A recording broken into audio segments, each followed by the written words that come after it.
Bonjour et bienvenue à ce temps de prière avec Saint Joseph. Aujourd'hui, j'aimerais vous inviter à réfléchir sur la manière dont Saint Joseph, un peu comme la Vierge Marie, a repris en son cœur tous les événements, les a mis en relation avec la parole de Dieu qu'il habite.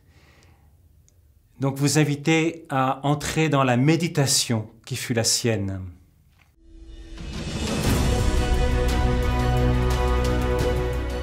C'est un mot qui est devenu à nouveau à la mode. Il exprime habituellement un petit peu maintenant, là, pour beaucoup, le fait de chercher à entrer dans un certain état de conscience ou un état psychique, de tranquillité, de paix.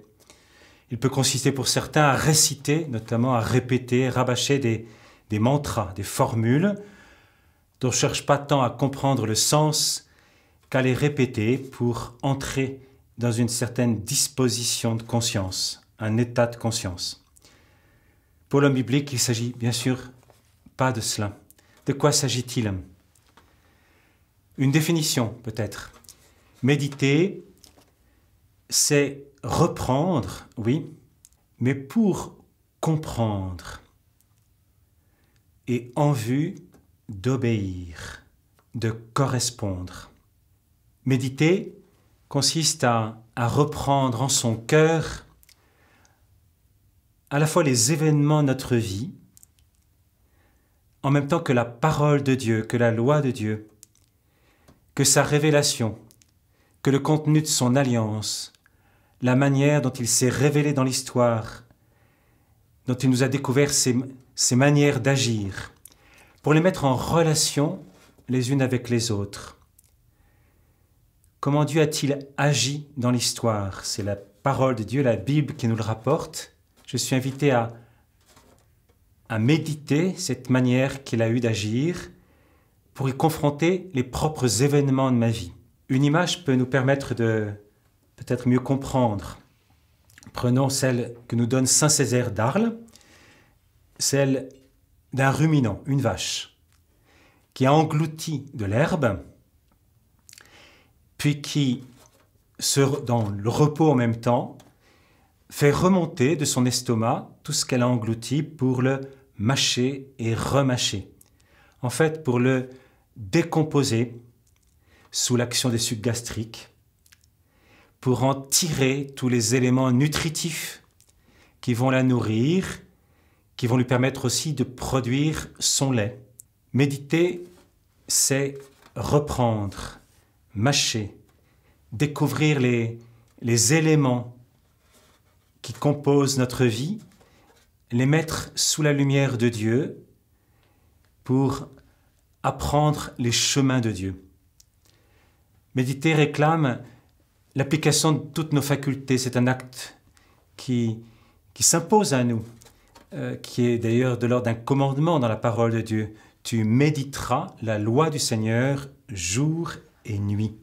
Et cette méditation consiste donc dans l'application de toutes nos facultés, notre intelligence, notre volonté, notre mémoire, pour reprendre ce que nous avons vu, entendu, touché, comme dirait saint Jean, du verbe de vie, de ce Jésus que nous découvrons dans l'Évangile, en même temps que des événements de notre vie, pour découvrir les chemins que le Seigneur nous appelle à suivre, la manière dont il nous appelle à le connaître à travers ces événements. Est-ce qu'il en est de même pour saint Joseph? Je vous propose un lieu qui fut certainement pour lui un lieu de grande méditation et tout au long de sa vie. Nous comprenons que ces paroles font l'objet de la méditation de saint Joseph. Cette parole de l'ange du Seigneur, entendue en songe, qui lui dit « Joseph, fils de David, ne crains pas de prendre chez toi Marie, ton épouse. » Ces paroles de l'ange révèlent à Joseph qui il est aux yeux de Dieu et dans le dessein de Dieu. Que saint Joseph soit pour chacun d'entre nous un guide dans notre méditation constante de la parole de Dieu pour y puiser la lumière que le Saint-Esprit y a mise et éclairer ainsi les événements personnels ou familiaux qui sont les nôtres. Rappelons-nous, méditer, c'est reprendre en son cœur pour comprendre, avec l'assistance du Saint-Esprit, ce que le Seigneur attend de nous et le mettre en œuvre. Je vous propose comme résolution de prendre aujourd'hui, en ce vendredi, le temps de méditer sur la passion du Seigneur Jésus, en demandant à Saint Joseph de vous inspirer les dispositions intérieures qui auraient pu être les siennes à la vue de Jésus montant vers le calvaire.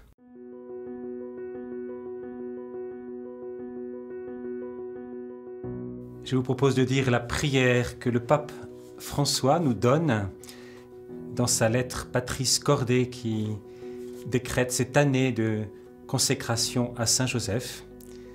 Au nom du Père, du Fils, du Saint-Esprit. Amen.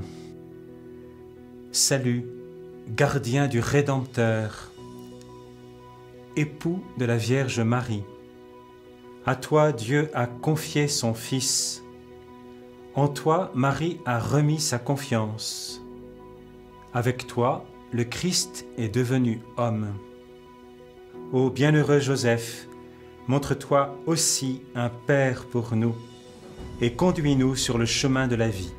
Obtiens-nous grâce, miséricorde et courage et défends-nous de tout mal. Amen.